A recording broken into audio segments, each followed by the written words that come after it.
Buenas con todos, yo soy Marilei Priscila Estrellita del Castillo y voy a exponer sobre instrumentos de medición. Vamos a hablar de la definición y de las características. Bueno, en primer lugar tenemos que ver qué es medir para poder continuar. Y medir en sí como concepto es asignar valores, números, símbolos a las propiedades de los objetos mediante la utilización de diferentes instrumentos.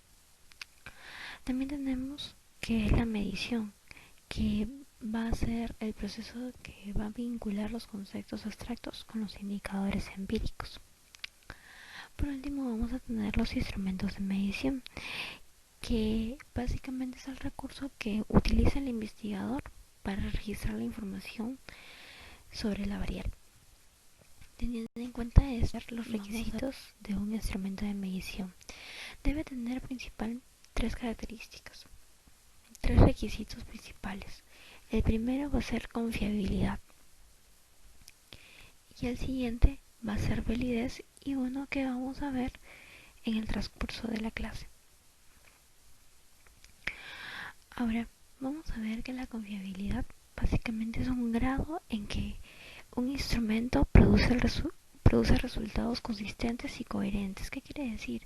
Que en el caso de la confiabilidad, por ejemplo, si nosotros tomamos la temperatura ambiental con un termómetro X, no sé, a las 3 de la tarde tengamos una temperatura de 22 grados y si la vamos a volver a tomar, por ejemplo, a las 6 nos sale una temperatura de 35 y a las 8 una temperatura de 40. Entonces ese termómetro no sería confiable.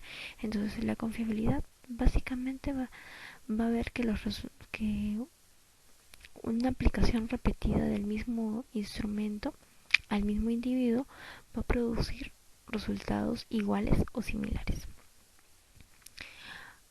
También tenemos la validez, que es el grado en que un instrumento en verdad mide la variable que se busca medir. Entonces, un instrumento va a ser válido para medir la inteligencia, debe medir la inteligencia y no la memoria. Entonces, debemos ver que exactamente va a medir la variable, no otra, sino la misma variable. Dentro de validez tenemos validez de contenido, validez de criterio y validez de constructo. Bueno, va a haber una relación entre la confiabilidad y la validez.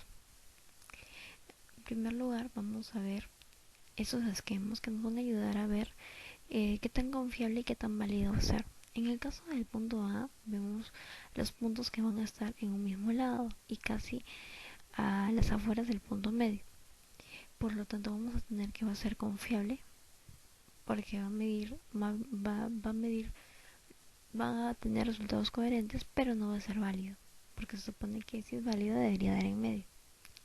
En el punto B vemos que uno de medio y otros dispersos va a ser válido, pero no va a ser confiable porque nos va a dar diferentes, no nos va a dar los mismos resultados al realizarlo varias veces. En el punto C todos están dispersos, no hay ningún punto en medio, nos va a decir que no es válido, tampoco confiable. En el caso del D vamos a ver que los puntos están en medio y también están juntos, quiere decir que va a haber validez y confiabilidad a la vez. Bueno, en lo que vamos a ver tipos de validez. Vamos a ver validez de contenido, validez de criterio y validez de constructo. En la validez del contenido, básicamente se va a referir al grado en que un instrumento va a reflejar un dominio específico de un contenido de lo que se mide. Por ejemplo, en una prueba de operaciones matemáticas. Esta no tendrá validez de contenido si solamente incluimos problemas de suma y resta y excluyemos los problemas que tienen multiplicación y división. Entonces, la validez de contenido tiene que reflejar todo lo que hay adentro.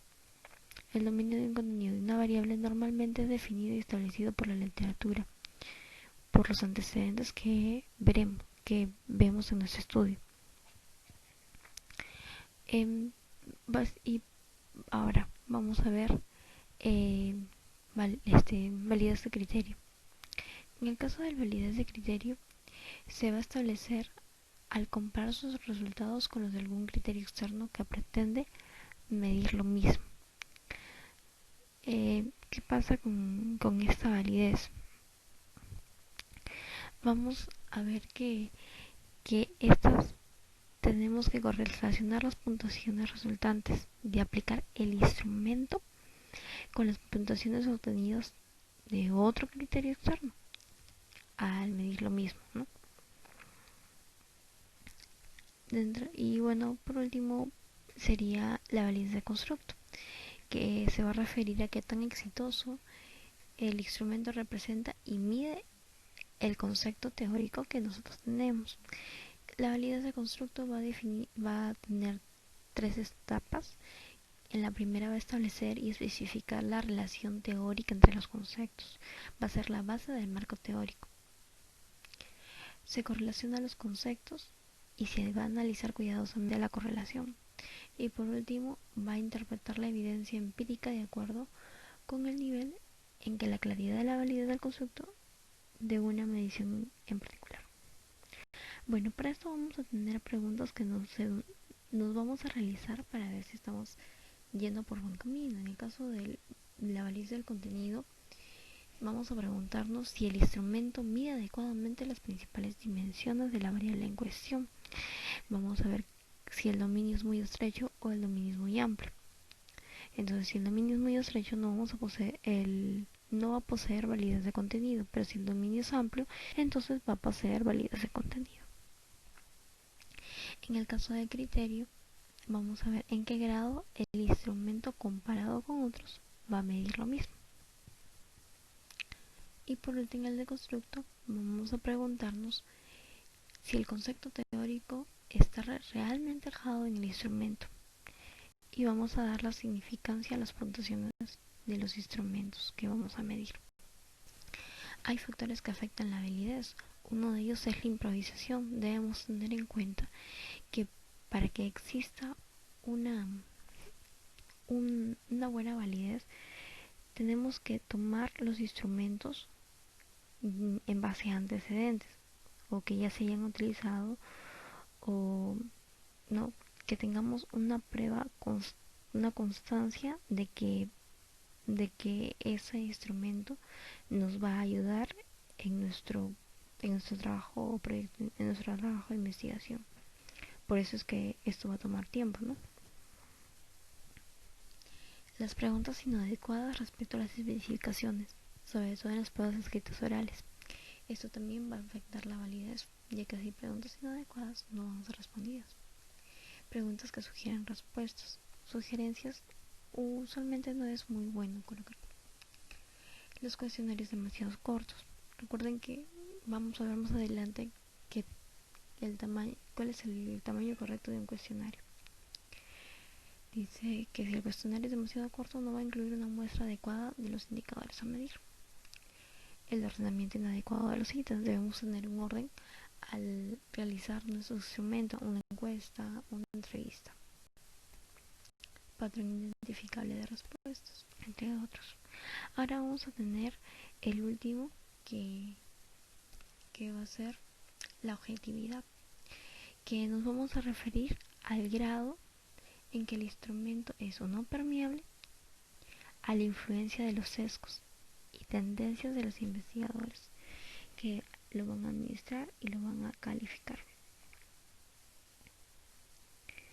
Ya que debemos tener en cuenta que, por ejemplo, no sé, si hacemos que colocamos a una cierta cantidad de observadores y les preguntamos qué les parece una película determinada, algunos nos van a decir tal vez que fue muy violenta, o para otras no muy violenta, o para otras neutral, o poco violenta, o nada violenta. Entonces cada persona va a tener una percepción diferente.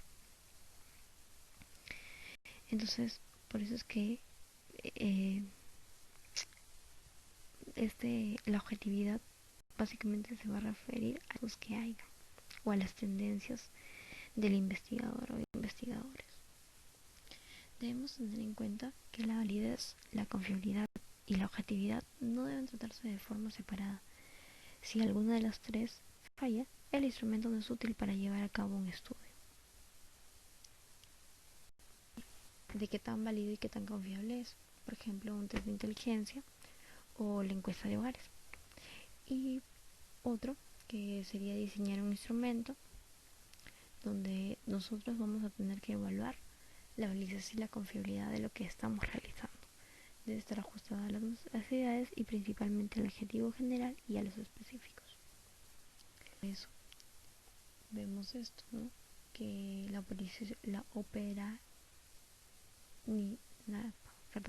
operacionalización de variables va a ser algo importante para poder realizar nuestros instrumentos, ¿no?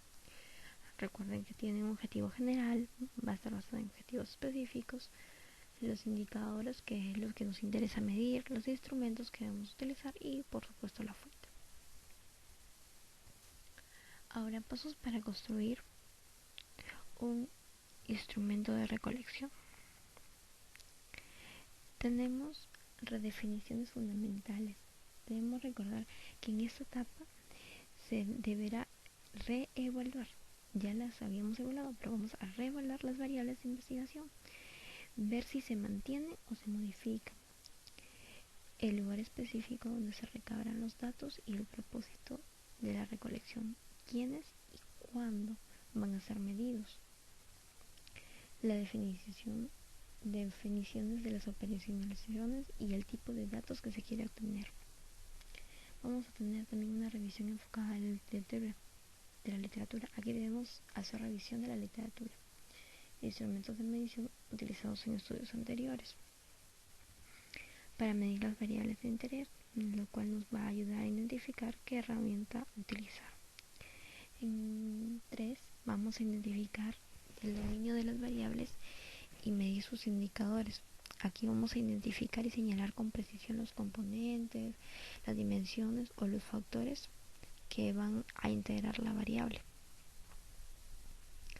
También tenemos que hacer una prueba piloto, que ya vendría a ser el punto 6, que es donde vamos a administrar el instrumento a una pequeña muestra para probar su pertinencia y la eficacia de nuestro instrumento, y también cómo evaluar las condiciones en las que van a ser aplicadas, los procedimientos involucrados.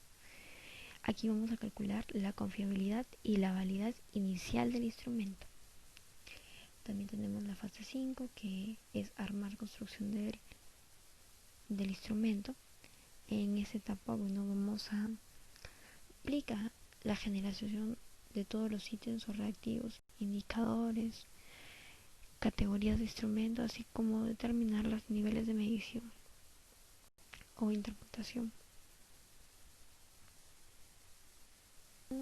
Por último sería el análisis.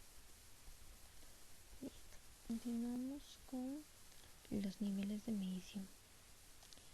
Vamos a tener niveles de medición nominal, donde las categorías no tienen ni orden ni jerarquía, el sexo puede ser femenino o masculino, o puede ser que sí o no. Ordinal, las categorías van a tener un orden de menor a mayor. Por ejemplo, no sé, muy enfermo, enfermo, bien, muy bien. Y cada uno con una puntuación de 0, 2, 3, 5, ¿no? También vamos a tener por intervalo, de 0 a 5, de 6 a 10. De razón, vamos a tener, y si además de tener las características de los niveles de intervalos, como hemos visto, el 0 es absoluto. Por ejemplo, la edad. Ahora vamos a ver técnicas e instrumentos. En el caso de las técnicas, por ejemplo, vamos a tener la observación y su instrumento va a ser las guías de observación, la lista de chequeo, matriz de análisis, entre otros. Las entrevistas, la guía de entrevistas. La técnica de encuesta va a tener como instrumento el cuestionario. La técnica grupo de decisión va a tener como instrumento la guía de decisión o la guía de observación. Bueno, en el caso de la encuesta, esta técnica va a hacer la recolección de datos que va a dar lugar al contacto con las unidades de observación por medio de un cuestionario que ya ha sido previamente seleccionado. Entonces el cuestionario vendría a ser el instrumento. Entonces hay encuestas por teléfono, por correo, personales o líneas, entre otros. Veremos la entrevista. Es una situación en donde hay un diálogo entre personas, entre el entrevistador y el entrevistado. Va a presentar diferentes movilidades. Puede ser asistemática o libre, puede ser estructurada, focalizada en una determinada área de estudio, simultánea o sucesiva.